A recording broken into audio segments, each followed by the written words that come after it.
आस्तथा स्मृतिगिरो यमचिन्त्य शक्तिं सृष्टिस्थितिप्रलयकारणमामनन्ति तं श्यामसुन्दरमविक्रियमात्ममूर्तिं सर्वेश्वरं प्रणतिमात्रवशं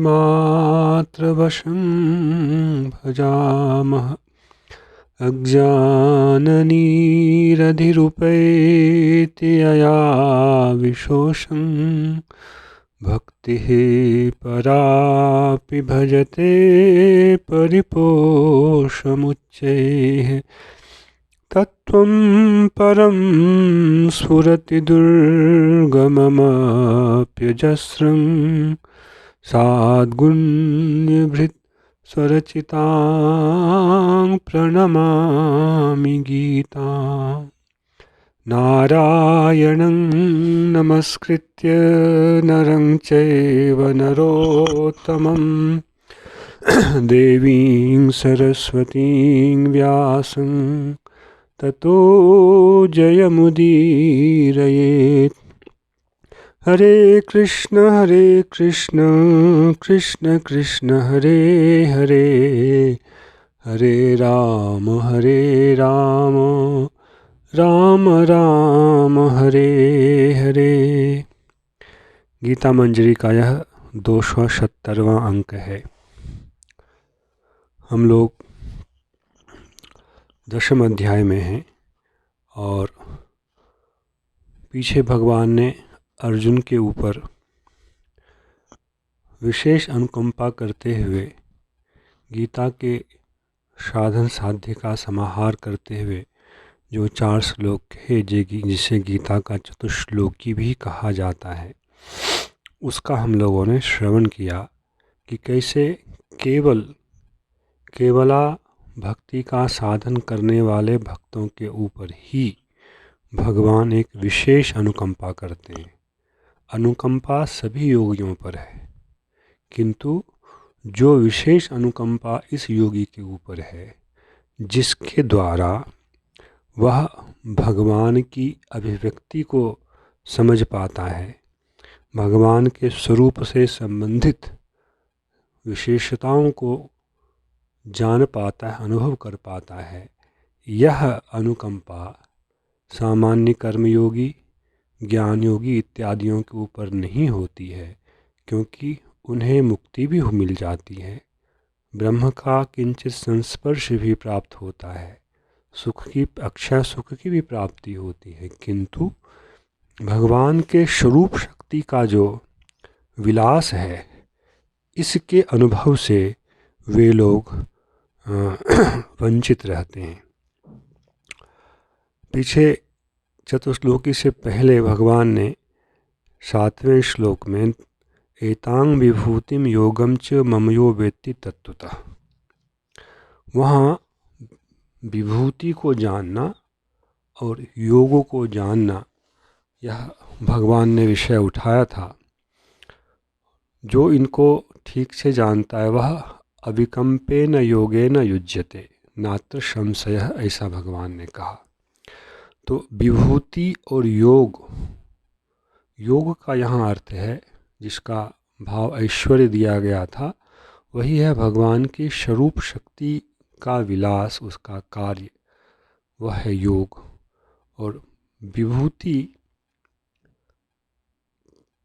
जब प्राकृत वस्तुओं में किंचित परिमाण में उसी शक्ति का प्रवेश होता है तो उसे विभूति कहा जाता है। यह भगवान ने बताने के लिए पहले कहा है कि इसको जानना चाहिए। तो इससे संबंधित विषय आगे आने वाले हैं, किंतु एक तरह से भगवान ने गीता का समापन यहाँ कर दिया।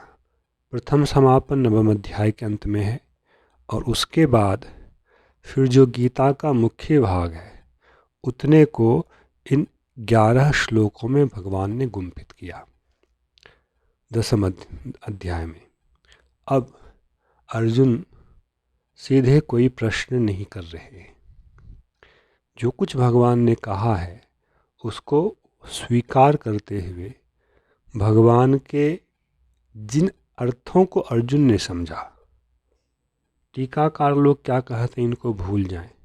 भगवान ने जिन तत्वों का प्रतिपादन किया है उसका अर्थ अर्जुन ने क्या समझा है, यह अर्जुन अपनी वाणी में व्यक्त कर रहे हैं। अर्जुन कह रहे हैं परम ब्रह्म परं धाम पवित्रं परमं भवान पुरुषं शाश्वतं दिव्यं आदिदेवमजं विभुम्। सारे तत्वों को सुनकर अर्जुन निर्धारण कर रहे हैं भगवान परम ब्रह्म, भगवान परम धाम, भगवान परमं पवित्रम।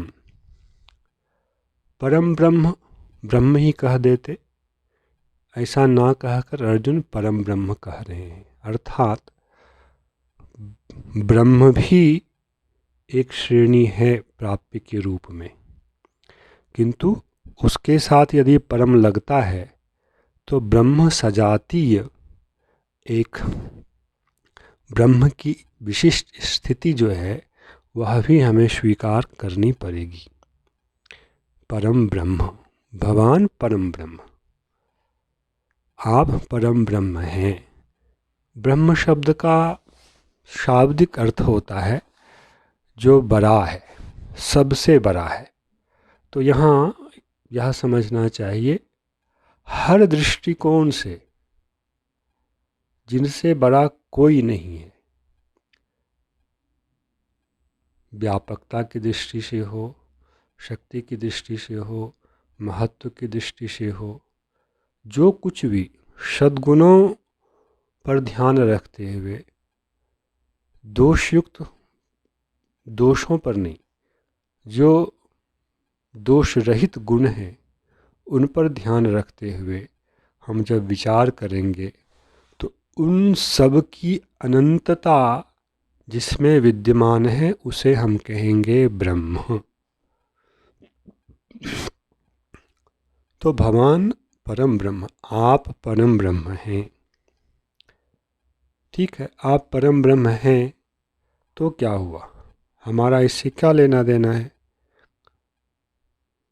यदि यह कहा जाए तो उसके लिए अगला शब्द दे रहे हैं परम धाम। धाम शब्द के कई अर्थ होते हैं। धाम शब्द का एक अर्थ है प्रकाश।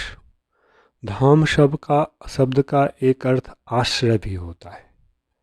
इस प्रसंग में अर्जुन के कहने का जो मनोभाव है वह है आप परम धाम हैं, आप परम आश्रय हैं। जो कुछ भी इस विश्व में प्रतीत हो रहा है सबके आश्रय, सबके आधार आप ही हैं।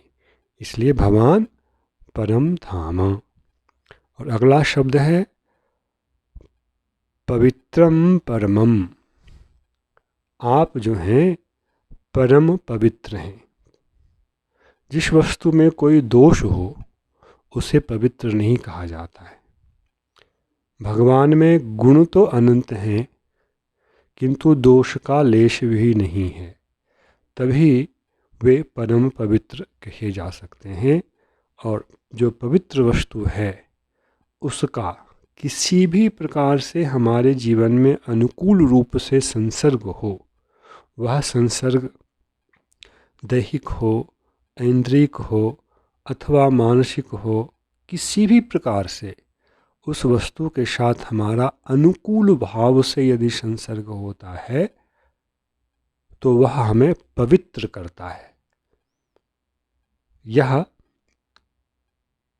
जो सद्गुण है, किसी को पवित्र करने का जो भाव है, यह पूर्ण रूप से जहाँ विद्यमान है वे हैं श्री कृष्ण। इसलिए भगवान परमम पवित्रम, ये तीन विशेषण अर्जुन ने भगवान के लिए दिए, क्योंकि साधन का उद्देश्य जो है वह है एक और तो अनेक प्रकार के दोषों से मुक्त होना, और जो सर्वोच्च वस्तु है उसको प्राप्त करना, और उस वस्तु को प्राप्त करने के लिए जो एक भावनात्मक आधार चाहिए, इन तीनों विषयों का यहाँ वर्णन हुआ। प्राप्य क्या है? जो परम ब्रह्म है वे प्राप्य हैं। क्यों प्राप्य हैं? क्योंकि वे सबके आधार हैं।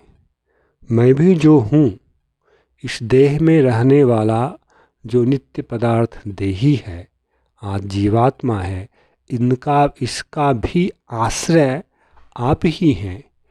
और यह अपने इस आश्रय को नहीं जानकर ही तो इस संसार में भटक रहा है।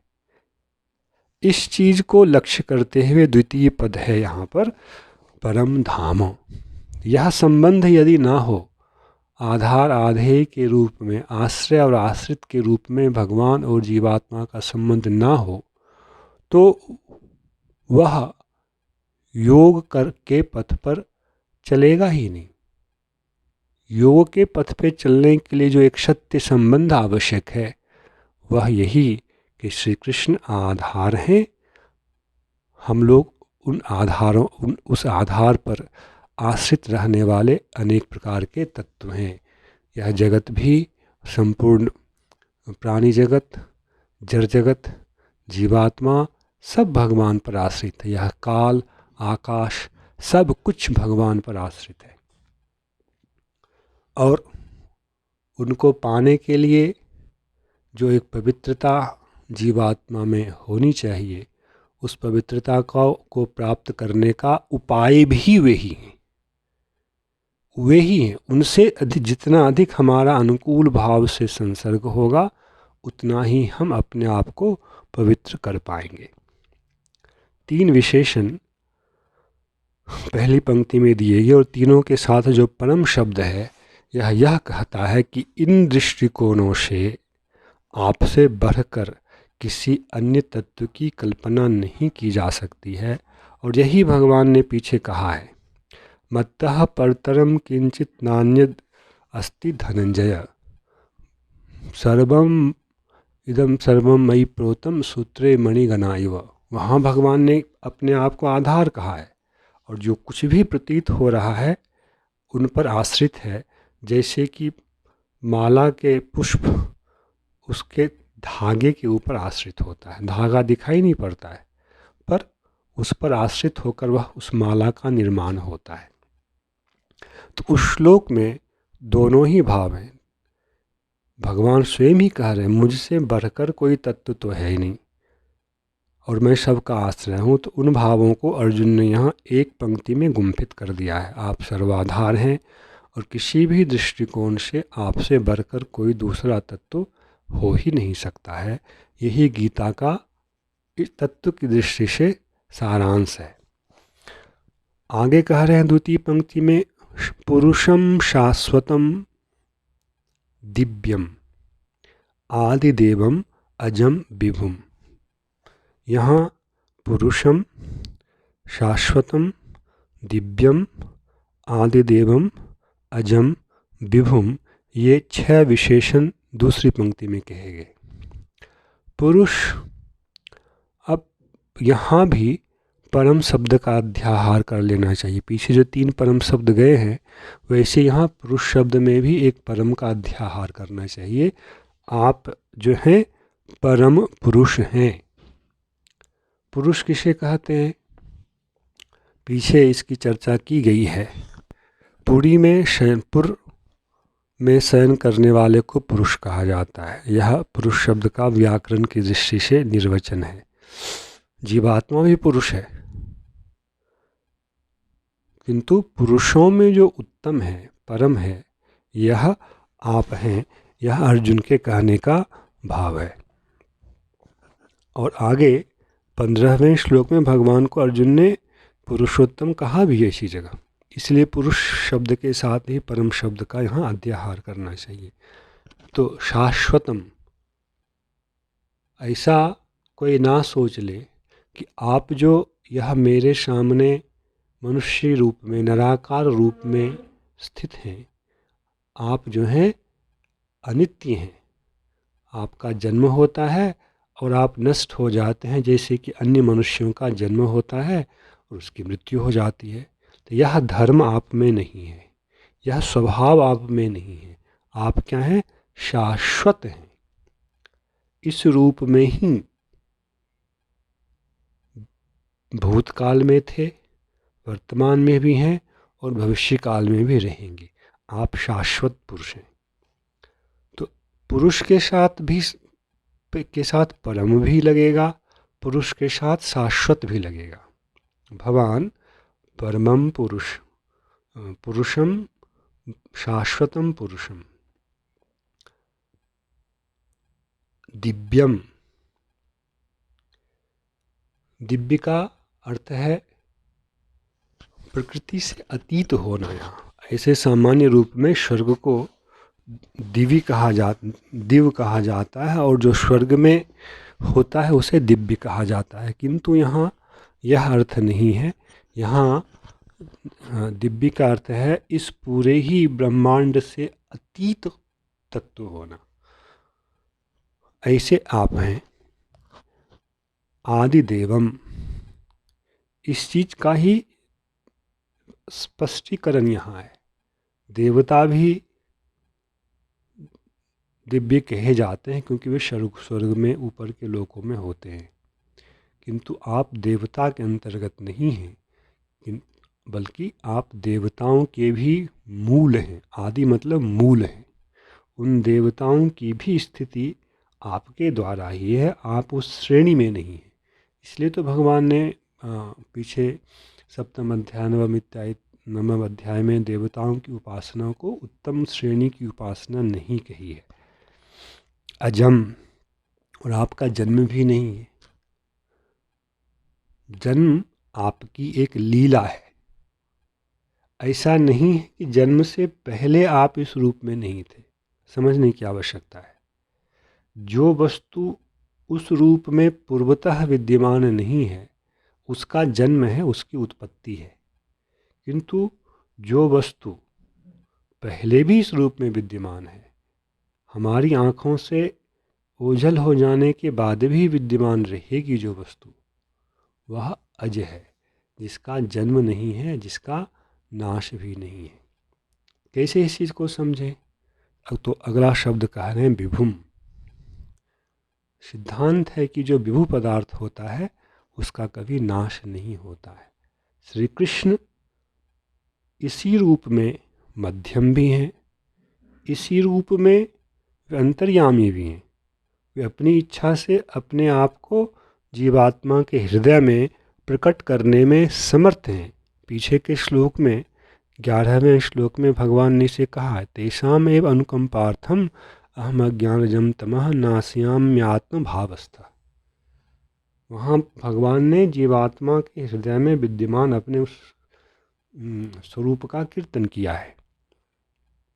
तो भगवान इसी रूप में है। तो अर्जुन के सामने मनुष्याकार में उसी रूप से भगवान जीव के हृदय में भी हैं और उसी रूप से भगवान विभू भी हो सकते हैं। भगवान के रूप का जो परिमाण है इसकी इयत्ता नहीं है, इसकी सीमा नहीं है, इसलिए वे विभू भी हैं। और यही सिद्धांत भगवान ने दाम बंधन लीला में माता यशोदा को दिखाया है। सारी रस्सियों को मिला लेने पर भी माता यशोदा कृष्ण के उदर के बंधन में समर्थ नहीं हो पाई थी। क्यों? उसमें भगवान ने अपने उस विभुत्व का महाप्रकाश किया था। देखने में भी वैसे ही है, किंतु रस्सी फिर भी छोटी पड़ रही है। यह सामान्य गणित के हिसाब से चिंतनीय नहीं हो पाता है। पहली पंक्ति में तो 3 विशेषण हैं ही।